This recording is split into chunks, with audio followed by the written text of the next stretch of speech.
This is Anthony Iannarino, and you're listening to In the Arena. Step into the arena. Give it all that you got.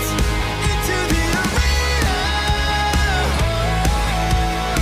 It's time to make it your best shot.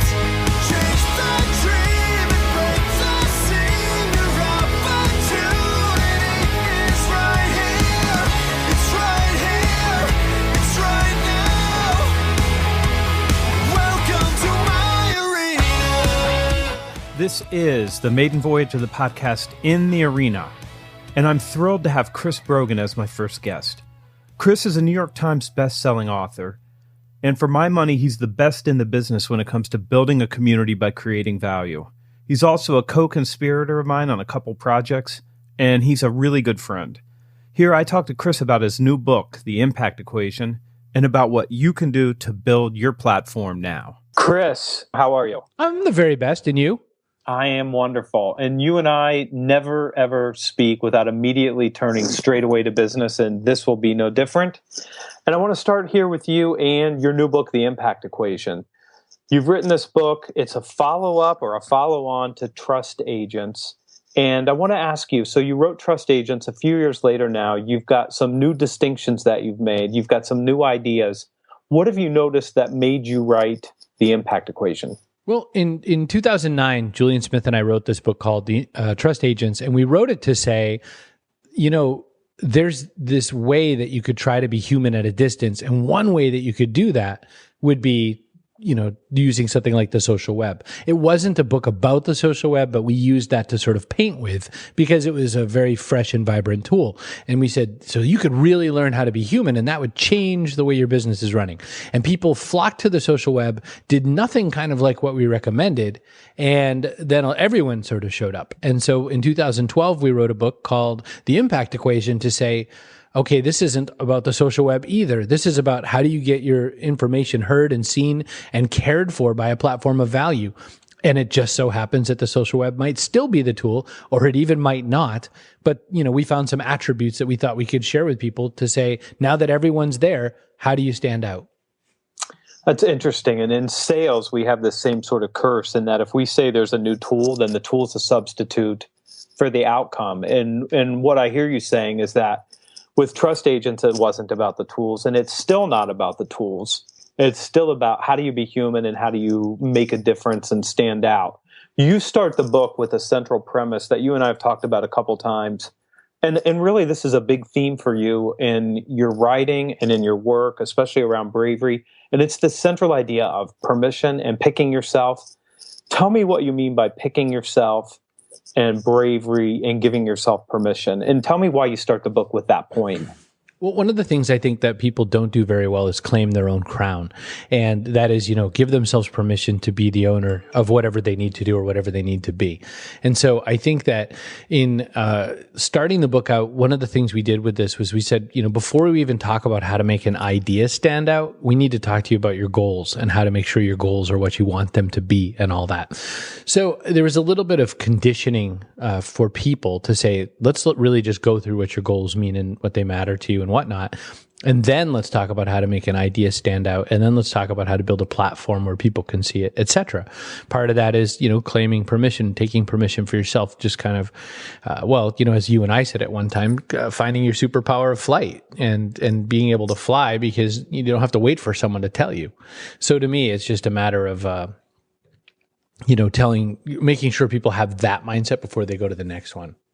Yeah, and this toolkit, the social web, and the acronym that you came up with for the impact equation all lend themselves, but not until you go ahead and take that step and decide this is where I'm going and who I'm going to be to do that. And let me set you up just with a couple questions about the impact equation. And I know in my view, people are concerned about reach and exposure, which is R&E and create. But a couple of the other ones I think are more compelling and more interesting. Probably the first one for me is the C with contrast. And maybe because I'm a sales guy and maybe because I have this worldview of things, everything looks like a sales problem to me. This idea of differentiation is so important. And in the book, you write about marketing speak and calling contrast the unique sales proposition. and it's how we differentiate ourselves and our offering. Tell me about an example of see and contrast, and what does that mean for people who are looking to figure out how do they differentiate themselves and their offering in their space? So a lot of times with contrast, when people try to talk about their unique service proposition, they tend to look at their enemy and sort of line it up against their enemy. And one of my examples of contrast that I like to give that's not in the book, but I give in speeches is Dollar Shave Club. Now, they're a US based company, and the premise is fairly simple. $1 a month will send you a razor. And their enemy, obviously, is somebody like Gillette. And so what they say in their ad is that we have $1 and $5, and I think they might have an $8 razor. And they said what we don't have are $10 and $15 and $20 razors with vibrating handles and things to jettison, foam all over your face and all that.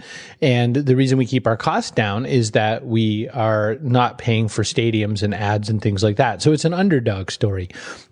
So the way that they can compete is, of course, say we're the little guy.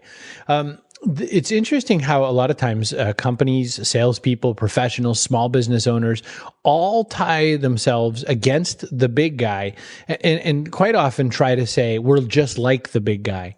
Whereas I think there's a lot of value in showing people why it's cool that you're the little guy. So that's one way to look at it. The importance about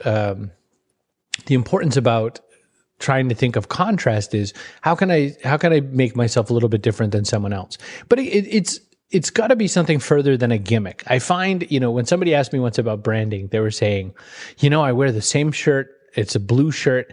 I bought 6 of them. It's the same color blue as my website. Aren't I branded? And I said, no, no one wants to think of you as the blue shirt guy. Oprah Winfrey didn't brand herself as a big circular O. She's a woman who stands for a lot of different things.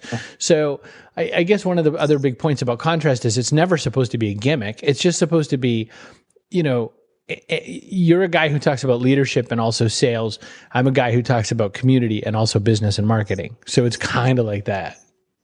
Yeah, and to me, I think for sales organizations and for anybody that would be listening to this podcast, your differentiation has to be a difference that makes a difference for your client. And so what you do with Dollar Shave is they're saying, it's not that we're smaller, it's that because we're smaller, we can serve you better.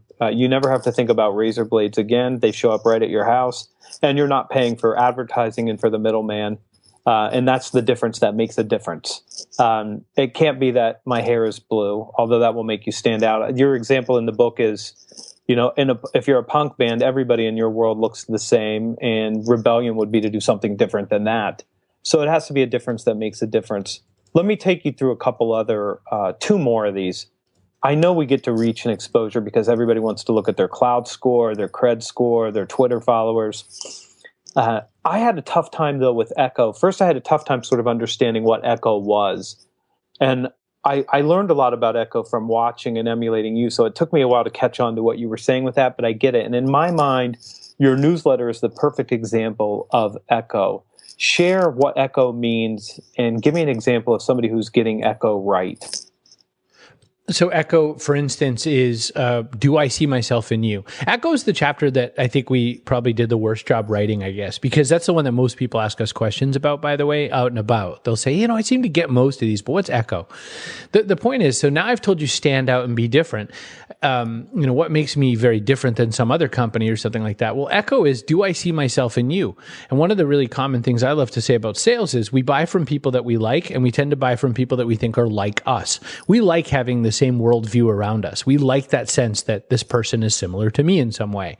And so with the concept of Echo, you're looking for how do you do something that makes you relate to other people. One of my favorite examples, and I think this is also in the book, is Adele, the singer Adele.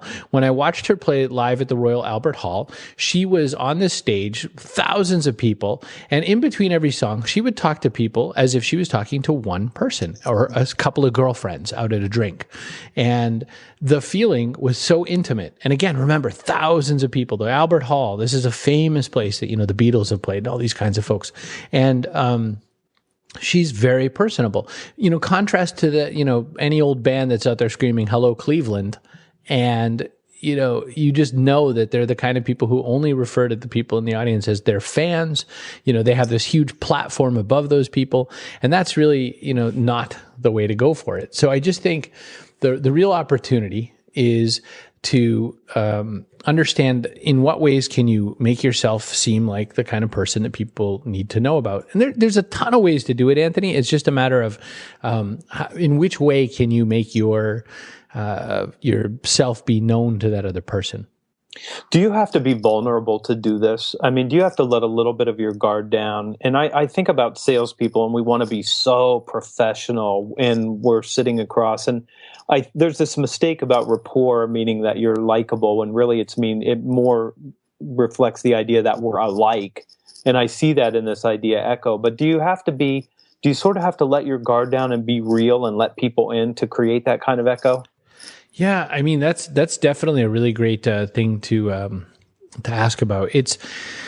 We were taught, all of us were taught that you've got to be tough, you've got to be thick-skinned, especially in sales. I mean, sales is the business of being told no all the time, and you've got to pick yourself up, et cetera, et cetera, et cetera. I think that with regards to the idea of being vulnerable, and I'm going to go gender here for a second. Males tend to look at vulnerability as double worse most times, because, that means I'm not strong enough. I can't provide. There's all this stuff that gets attached to the phrase vulnerability.